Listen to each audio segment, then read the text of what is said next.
తెలుగుదేశానికి సంబంధించినటువంటి మీడియా, తెలుగుదేశాన్ని మోసేటువంటి బోయీలు, సోషల్ మీడియా, వాళ్ళను మోస్తున్నటువంటి సోషల్ మీడియా ఒక వర్గము, వీళ్ళంతా కూడా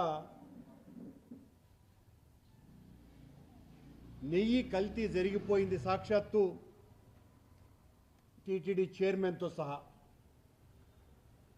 నెయ్యిలో కల్తీ జరిగిందని చాలా గొప్పగా చెప్పుకుంటూ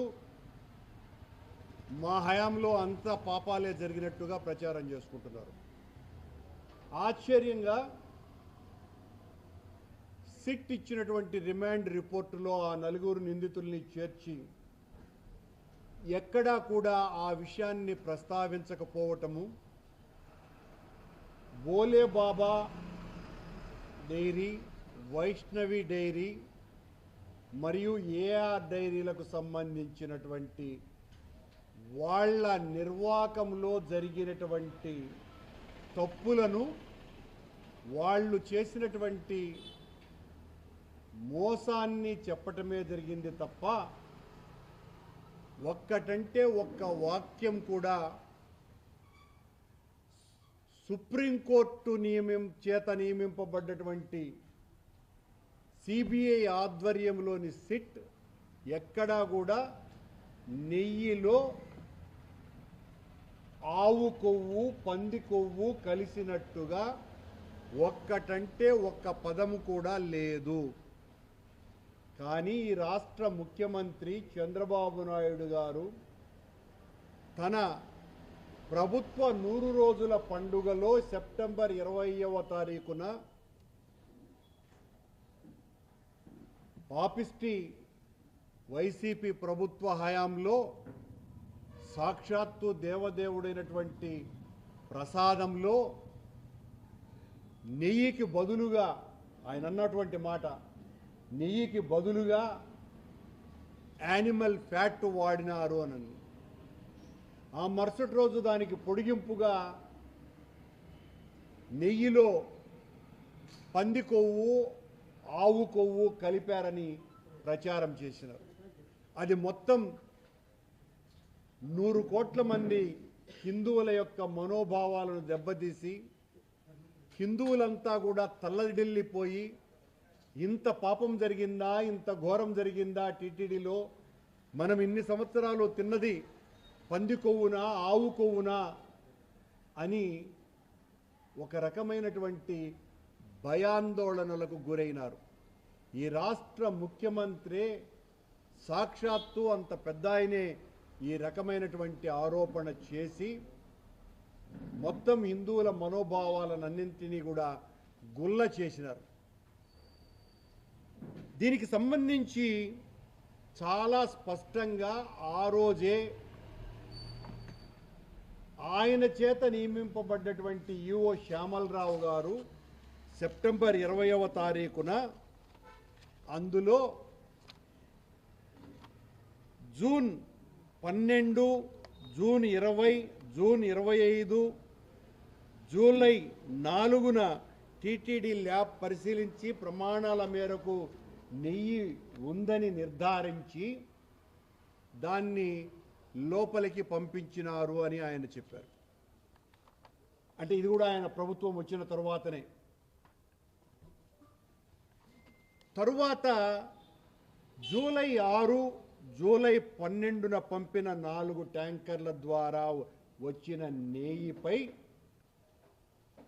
ఎన్డీడీపీ రిపోర్టులు రావటము, అంతకు పూర్వమే టీటీడీ ల్యాబ్ కూడా నాణ్యత సరిపోలేదు అని తిరస్కరించటం కారణంగా ఇందులో వనస్పతి ఆయిల్ ఉన్నట్టుగా తెలిసింది అని సాక్షాత్తు ఈఓ శ్యామలరావు గారే పత్రికా సమావేశంలో ప్రకటించటం జరిగింది.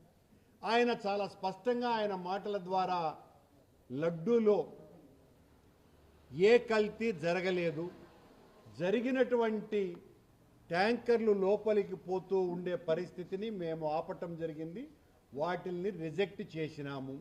అంతకు పూర్వం జూన్ 12, జూన్ 20, జూన్ 25, జూలై 4 అంటే ఈ 4 సార్లు తెలుగుదేశం పార్టీ అధికారంలోకి వచ్చిన తర్వాత నాణ్యత కలిగినటువంటి నెయ్యి కాబట్టి లోపలికి పంపించినాం అని ఈఓ గారి ప్రకటన. జూలై 6, జూలై 12న పంపినటువంటి ఏఆర్ డైరీ పంపిన 4 ట్యాంకర్లలో నాణ్యత లేదు కాబట్టి వెనక్కి తిప్పి పంపించినాము. వెనక్కి తిప్పి పంపించిన తర్వాత కల్తీ జరిగేటువంటి అవకాశం ఏముంది చంద్రబాబు గారు అని ప్రశ్నిస్తున్నాం మేము. మా హయాంలో దాదాపు 19 సార్లు 2019 నుంచి 2024 వరకు 19 సార్లు ఈ రకంగా నాణ్యత లేకుండా ఏఆర్ డైరీనే కాకుండా ఇతర సప్లైదారులు ఆ కాలంలో టెండర్లు వేసినటువంటి ఇతర సప్లైదారులు కూడా పంపినటువంటి నెయ్యిలో నాణ్యత లేదు అని తిప్పి పంపటం జరిగింది. అంటే నాణ్యత లేకుండా 1 కేజీ నెయ్యి కూడా టీటీడీ తీసుకోదు అని స్పష్టమైనటువంటి రుజువు ఇది.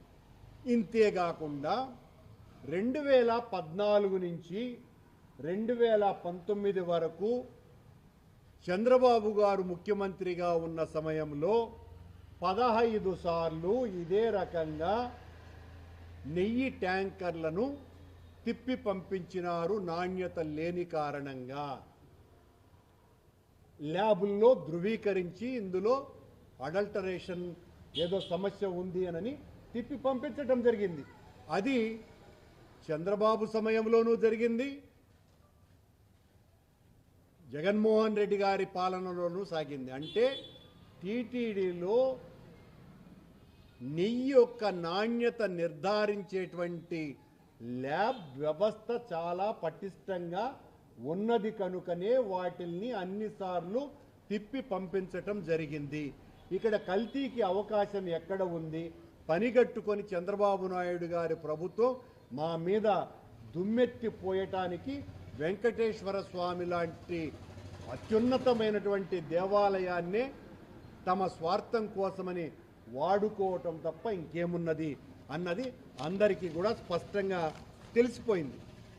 అందులోనూ కూడా 2019 తరువాత మేము అధికారంలోకి వచ్చిన తర్వాత శ్రీనివాస స్వామి అనే ఓ రిటైర్డ్ సైంటిస్ట్ని ఆయన సిఎఫ్టిఆర్ఐ నుంచి టీటీడీ ల్యాబొరేటరీకి తీసుకురావటం జరిగింది, ఇంకా పెద్ద ఎత్తున నాణ్యతను పరిశీలించటం కోసమని. ల్యాబ్ యొక్క స్ట్రెంగ్త్ని టెక్నీషియన్స్ని పెంచటం జరిగింది. 12 మందిని ల్యాబ్ టెక్నీషియన్స్ని మా వాళ్ళు పెంచటం జరిగింది 2019 తర్వాత. అలాగే శాంపుల్ కలెక్షన్స్ను కూడా డిఫరెంట్ చోట్లలో తీసుకునేటువంటి సిస్టాన్ని కూడా